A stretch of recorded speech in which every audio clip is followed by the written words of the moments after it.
ഞാൻ ആലോചിക്കുന്നത് ഞാനൊരു പക്ഷേ ഇവിടെ ഇല്ലായിരുന്നെങ്കിൽ ഇതിപ്പോ കേരള രാഷ്ട്രീയത്തിലെ നിർണായകമായ എന്തെങ്കിലും തീരുമാനം എടുക്കേണ്ട ഒരു മീറ്റിംഗ് ആയി മാറിയാണ്. പത്രക്കാരൊക്കെ ഓടിക്കൂടേണ്ടതാണ്. ഞാൻ വന്നുകൊണ്ടാണ് ഇതൊരു പത്രക്കാരൊക്കെ ഓടിക്കൂടും. ഇവിടെ പോയിന്റുകാർക്ക് പോയിരുന്നിട്ട് എന്തോ ആലോചിക്കുന്നുണ്ട്. ഇപ്പൊ ഒരു സുഹൃത്ത് സംഭാഷണമായിട്ട് മാറി, അല്ലെങ്കിൽ സൗഹൃദ സദസ്സായിട്ട് മാറിയത് എനിക്ക് തോന്നുന്നത് ഞാൻ ഉള്ളതുകൊണ്ടാണല്ലേ. അല്ലെങ്കിൽ എനിക്കൊരുപാട് അഭിമാനമുണ്ട്. നല്ലൊരു മുഹൂർത്തല്ലേ. അതെ. അല്ല, ഈ രാഷ്ട്രീയ പ്രവർത്തനങ്ങളെ നമ്മൾ ജനങ്ങൾ അറിയുന്നുള്ളൂ. ഇപ്പോൾ അല്ലെങ്കിൽ മുസ്ലിം ലീഗ് എടുക്കുന്ന ഒരു തീരുമാനം, അല്ലെങ്കിൽ ആ മീറ്റിംഗാണ് ഞങ്ങൾ ടി വി കാണുന്നത്. ഈ തങ്ങളുമായിട്ടുള്ള ഒരു ആത്മബന്ധം എങ്ങനെയായിരുന്നു, അതെങ്ങനെ തുടങ്ങി, അതൊന്നും ഞങ്ങൾക്ക് ആർക്കും അറിയില്ല. ഞങ്ങളൊക്കെ പാർട്ടിയായിട്ടുള്ള ബന്ധമല്ലല്ലോ, അല്ലാതെ തന്നെ അല്ല. ഞങ്ങള് ഒന്നിച്ച് കാണുമ്പോ ചെറുപ്പം തന്നെ അത് ബന്ധം ഫാമിലി ആയിട്ട് വളരെ മുമ്പുള്ള നമ്മളെ ഫാദറിന്റെ അടുത്ത ആൾക്കാരിന്ന് വരെ, പിന്നെ ഗ്രാൻഡ് ഫാദർ ഫാദർ. പാർട്ടിക്കകത്ത് പല പ്രശ്നങ്ങളുണ്ടാവും, ആളുകൾ തമ്മിലുള്ള പ്രശ്നങ്ങളുണ്ടാകും, അല്ലെങ്കിൽ ഈ പാർട്ടി ഇന്റേണൽ പൊളിറ്റിക്സ് എന്ന് പറയുന്ന ഇതൊക്കെ തങ്ങളുടെ ഒരു അവസാന വാക്കിലെല്ലാം പരിഹരിച്ചു പോകാറുണ്ടെന്ന് അല്ലേ. എല്ലാം അവിടെ നിന്ന് ഇറങ്ങുമ്പോൾ എല്ലാവരും ചിരിച്ച് എല്ലാ പിണക്കങ്ങളും മാറ്റിയല്ല. അത് ഇതെന്താണ് ഈ ഒരു മാസ്മരികതാണെന്ന് ഞാൻ അത്ഭുതപ്പെട്ടിട്ടുണ്ട്. ജനങ്ങള് യഥാർത്ഥത്തിൽ അംഗീകരിക്കുന്നതും സ്നേഹിക്കുന്നതും തങ്ങളെ തന്നെയാണ്, ആ കുടുംബത്തെയാണ്. അപ്പോൾ ആ പാരമ്പര്യം ജനലക്ഷങ്ങൾ കീപ്പ് ചെയ്യുന്നുണ്ട്. അപ്പോൾ അതുകൊണ്ട് ആണ് അവസാന വാക്ക് പിന്നെ ആവുന്നതിൻ്റെ കാരണം. അപ്പോൾ ജനങ്ങൾ, ലക്ഷക്കണക്കിന് ആളുകൾ വരുന്ന ജനങ്ങൾ എടുക്കുന്ന ഒരു ആറ്റിറ്റ്യൂഡാണ് അതിൻ്റെ കാരണം. അപ്പോൾ യഥാർത്ഥ ജനാധിപത്യമാണ് അവിടെ. ജനലക്ഷങ്ങളുടെ ആഗ്രഹമാണ് തീരുമാനമായി, അതേ അവർ അംഗീകരിക്കുള്ളൂ. അപ്പോൾ വേറെ ആരും പറഞ്ഞിട്ട് കാര്യമില്ല. അതുകൊണ്ടാണ് ആ ഒരു മെക്കാനിസം. 30 അല്ലെങ്കിൽ 32 വർഷമായിട്ട് ഇങ്ങനെ ഒരു പാർട്ടി അതിലും പഴക്കമുണ്ട്, ഒരുപാട് പഴക്കമുണ്ട്. അപ്പോൾ അദ്ദേഹം തങ്ങൾ പറഞ്ഞിട്ട് ഞാനൊരു കുഞ്ഞാലിക്കുട്ടിയാണ്, അതിന്റെ അപ്പുറത്തൊരു കുഞ്ഞാലിക്കുട്ടി ആജീവ് വേറെ ഉണ്ട്. അത് ഭയങ്കര ഒരു നീണ്ട വർഷങ്ങൾ, ഒരു അറിയപ്പെടുന്ന ഒരു 300 കൊല്ലത്തെ പഴക്കമുള്ള ഹിസ്റ്ററി കുടുംബത്തിനുണ്ട്. ബാക്കിയുള്ളത് അത്ര അറിയില്ല. അപ്പോൾ അതുകൊണ്ട് അക്കാലം തൊട്ട്, ഇപ്പോൾ ബ്രിട്ടീഷുകാരുടെ കാലത്ത് തന്നെ ബ്രിട്ടീഷുകാർക്ക് വലിയ തലവേദനയായിരുന്നു പാണക്കാട് കുടുംബം. കാരണം എന്താ വെച്ചാൽ അവരുടെ ഭരണം, അവരുടെ വാക്കല്ല അവസാന വാക്ക്. തങ്ങൾ പറഞ്ഞാൽ അതാണ് അവസാന വാക്ക്. അപ്പോൾ അതുകൊണ്ട് ആ കാലത്തൊക്കെ ഹിസ്റ്ററിയിൽ ഒരുപാട് സംഭവങ്ങളുണ്ടായിട്ടുണ്ട്. അവർക്ക് വലിയ തലവേദന ആയിട്ടുണ്ട്. അതുകൊണ്ടാണല്ലോ പിന്നെ നാടുകടത്തിലുമൊക്കെ വന്നത്, ഗ്രാൻഡ് ഫാദറിനെ നാടുകടത്തിലൊക്കെ വന്നത്. അതുകൊണ്ടാണ് അവരുടെ ഹുക്കും, അവരുടെ ഭരണം അവസാന വാക്ക് നടപ്പിലാവില്ല നാട്ടിൽ. തങ്ങൾ പറഞ്ഞാൽ അതാണ് അവസാന വാക്ക്. അതാണ് അങ്ങനെ ജനങ്ങൾ അക്കാലം തൊട്ട് തന്നെ അതിലൊരു ജാതമത വ്യത്യാസമില്ല അല്ലേ.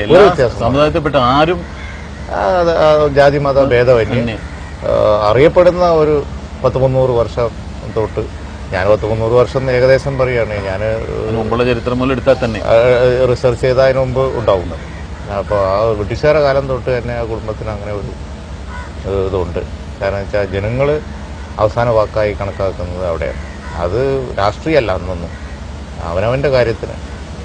അതായത് അവരുടെ കുടുംബ വിഷയം, അവരുടെ കല്യാണം, അവരുടെ മരണം, അവരുടെ ബാക്കിയുള്ള വിഷയങ്ങൾ, മാലില്, പള്ളി, ഇനി അതുമല്ല നാട്ടിലുള്ള വിഷയങ്ങളെ സംബന്ധിച്ചുള്ള ഒരു മധ്യസ്ഥത, അതിൽ തർക്കങ്ങളായാലും അതിൽ ജാതി മത വ്യത്യാസമൊന്നുമില്ല.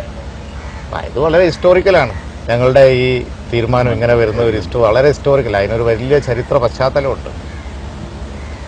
മുന്നിലൊക്കെ എനിക്ക് തോന്നുന്നു ഓർമ്മ നോക്കുമ്പോൾ മുതലേ കണ്ടു കാണും അല്ലേ. തങ്ങളുടെ ഫാദർ പാണക്കാട് പൂക്കോയത്തങ്ങൾ മുതലുള്ള ബന്ധമാണ് വാപ്പയായിട്ടുള്ള ബന്ധം. അത് കഴിഞ്ഞ് വാപ്പയും തങ്ങളും തങ്ങളെ കുടുംബത്തോടുള്ള ബന്ധം, അതേപോലെ തങ്ങൾ പിന്നെ വളരെ ചെറുപ്പത്തിലാണ് പാർട്ടിയുടെ ഇത്രയും വലിയ സ്ഥാനം ഏറ്റെടുക്കുന്നത്. വാപ്പകിത്തങ്ങളുടെ കാലശേഷമാണ് പൂക്കോയത്തങ്ങൾ പ്രസിഡന്റ് ആകുന്നത്. പക്ഷേ അതിനു മുമ്പും പൂക്കോയത്തങ്ങൾ എല്ലാം സജീവമായിട്ടുണ്ട്. ലീഗ് 5 സീറ്റ് മലബാറിൽ മദ്രാസ് അസംബ്ലിയിലേക്ക് ജയിക്കുന്നത് പൂക്കോയത്തങ്ങൾ തങ്ങളുടെ പിതാവ് ലീഗ് ചേരുമ്പോഴാണ്. അപ്പോൾ ഒരർത്ഥത്തിൽ പറഞ്ഞാൽ പൂക്കോയത്തങ്ങൾ ലീഗ് ചേർന്നപ്പോൾ ജനലക്ഷങ്ങൾ ലീഗിലേക്ക് കൂടെ ചേർന്നു. അപ്പോഴാണ് ഒരു വ്യത്യസ്തമായ ചിത്രം ലീഗിനുണ്ടാകുന്നത്. കേരളത്തിൽ അന്ന് മലബാർ മദ്രാസ് അസംബ്ലിയുടെ ഭാഗം അപ്പോഴാണ് ഉടലെടുക്കുന്നത്. അപ്പോൾ അതിനൊക്കെ ലീഡർഷിപ്പ് കൊടുത്ത് ബാപ്പുത്തങ്ങളാണ്, അത് സംശയമൊന്നുമില്ല. പക്ഷേ അടിസ്ഥാനപരമായി പൂക്കോയത്തങ്ങളുടെ സാന്നിധ്യം എല്ലാ കാലത്തും ഉണ്ട്. അതാണ് അടിത്തറ. അതാണ് ബേസ് എപ്പോഴും. അല്ല, ഈ രണ്ടുപേരും അധികാര സ്ഥാനത്തിരുന്ന ആളുകളായതുകൊണ്ട് ഞാൻ ചോദിക്കുകയാണ്, ഇത്രയും ഒരു കപ്പാസിറ്റി ഉള്ള അല്ലെങ്കിൽ ഇത്രയും ആളുകളെ ഒരു വാക്കിൽ നിർത്താൻ കഴിവുള്ള ആൾ എന്താണ് ഒരു അധികാര സ്ഥാനം മോഹിക്കാത്തത്? എപ്പോഴെങ്കിലും ചോദിച്ചിട്ടില്ലേ? എന്ത് സ്ഥാനമാണ് മനസ്സിലാഗ്രഹമുള്ളതെന്ന് അറിഞ്ഞാൽ പോലും കൊണ്ടുകൊടുക്കാൻ അല്ലേ എല്ലാവരും? മറ്റുള്ളവരിൽ നിന്നും ഒരു വ്യതിരിക്തത എന്ന് പറയുന്നത് ഇത് തന്നെയാണ്. കിങ് മേക്കറാണ് എപ്പോഴും ആ കുടുംബം. കിങ് മേക്കേഴ്സ്, അതായത് രാഷ്ട്രീയത്തിലേക്കുള്ള എല്ലാവരെയും ഉണ്ടാക്കിയത് ആ കുടുംബമാണ്. അപ്പോൾ അവരെന്നും ഒരു രാജാവിനേക്കാൾ ശക്തിയുള്ള കുടുംബമായിട്ട് നിന്നിട്ടുണ്ട്. എന്നും അതുകൊണ്ടാണ് ആ ശക്തിയിൽ നിൽക്കുന്നത്. അധികാരം എന്ന് പറഞ്ഞാൽ എന്താ? ഈ ഞങ്ങളൊക്കെ ഇരിക്കുന്ന കസേരകൾ എന്ന് പറയുന്നത് ഒരു വാടക സ്ഥലം പോലെയാണല്ലോ, വരും പോവും, സമയം കഴിയുമ്പോൾ അത് ഒരു കണക്കിന് പറഞ്ഞാൽ കൃത്രിമമാണ്. നേരെ മറിച്ച് ജനഹൃദയങ്ങളിലുള്ള സ്ഥാനം അതാണല്ലോ പരം, അത് മാറില്ലല്ലോ. പിന്നെ അധികാരം വേണമെന്നില്ല, അതിന് അധികാരം വേണില്ല. അതൊരു പൊസിഷൻ ഉണ്ട്, പൊസിഷൻ ഇല്ലാന്ന് ആർക്കും തിരിച്ചറിയാൻ കഴിയില്ല. ഒരു മന്ത്രി എല്ലാം ആവുമ്പോൾ മുൻമന്ത്രിയായി മാറും, എക്സ് മിനിസ്റ്ററായി മാറും. ഇതെന്നും ഒരേ പൊസിഷനിൽ ആളുകൾ കാണുള്ളൂ, അവരുടെ ഹൃദയത്തിലുള്ള ആളുകൾ. അപ്പോൾ അത് അധികാരം എന്ന് പറഞ്ഞാൽ, യഥാർത്ഥ അധികാരം എന്ന് പറഞ്ഞാൽ അതാണ്. ആ ആൾക്കേ ജനങ്ങളെ മുകളിൽ അധികാരവും ഉള്ളൂ. ഞങ്ങളൊക്കെ അധികാരത്തിൽ നിന്ന് പോകുമ്പോൾ നമ്മുടെ കൂടെയുള്ള കുറെ ആളുകളെ പിന്നെ കാണില്ല. അതേസമയം ഷിഹാബ് തങ്ങളുടെ വീട്ടിലുള്ള ജനം, പ്രതിപക്ഷത്താവട്ടെ ഭരണപക്ഷത്താവട്ടെ, ആ ജനക്കൂട്ടം എന്നും അവിടെയുണ്ട്.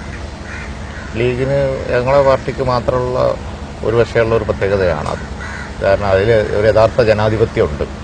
കാരണം അഭിലാഷാണ് അതിലൂടെ ഞങ്ങൾ നടപ്പിലാക്കുന്നത്. ജനങ്ങൾ അങ്ങനെ അംഗീകരിക്കുള്ളൂ. ആ അഭിലാഷാണ്. കാരണം ഞങ്ങളുടെ ഡിസ്കഷനൊക്കെ കഴിയും, ഞങ്ങൾ ചർച്ചയൊക്കെ കഴിയും, അതിലെ റീസണിങ് ഒക്കെ വളരെ നന്നായിട്ട് നടക്കും. അതിലൊന്നും യാതൊരു കുഴപ്പമില്ല. എല്ലാ ചർച്ചയും കാര്യങ്ങളും ഒരു വിഷയങ്ങളുടെ എല്ലാ വിഷയങ്ങളും ഒക്കെ ഉണ്ടാവും. പക്ഷെ എന്നാലും അതിൽ അവസാനം ഒരു തീരുമാനം എടുക്കുക എന്ന് പറയുന്നത് ഈ തരത്തിലുള്ള ഒരാളത ആവുമ്പോൾ, ആ തീരുമാനം അത്തരത്തിലുള്ള ഒരാളത ആവുമ്പോൾ അതിൽ എന്തു തന്നെയാണെങ്കിലും ജനങ്ങളാണ് അംഗീകരിക്കും. അപ്പം അത് തന്നെയാണ് ഞങ്ങളുടെ ആ രീതിയുടെ ഒരു പ്രത്യേകതയുള്ള വിഷയം അല്ലേ മുനിയവൻ? എന്താണ് ജനങ്ങൾക്ക് കൊടുക്കുന്നത് അങ്ങോട്ട് ഒരു സന്ദേശം? നമ്മൾക്കിനിയും വിദ്യാഭ്യാസത്തോടെ മുന്നോട്ട് പോകുന്നുണ്ട്. അതിനുവേണ്ടി നമ്മളെല്ലാവരും ഒന്ന് പ്രവർത്തിക്കുക. അതുപോലെ സമുദായ മൈത്രി അതും പ്രധാനപ്പെട്ടതാണ്. അപ്പോൾ അത് നിർത്തിക്കൊണ്ട് നമ്മളെല്ലാവരും ജീവിക്കുക. അങ്ങനെ വ്യത്യസ്തമായ മതങ്ങളുണ്ടെങ്കിലും എല്ലാവരും ഒന്നായിട്ട് ജീവിക്കുന്ന സമ്പ്രദായം കേരളത്തിലുള്ളത് പ്രത്യേകിച്ചും. അപ്പോൾ ആ പാരമ്പര്യം കൂടെ പിടിച്ച് നിലനിർത്തണം. അതിനുവേണ്ടി എല്ലാവരും സഹകരിക്കും.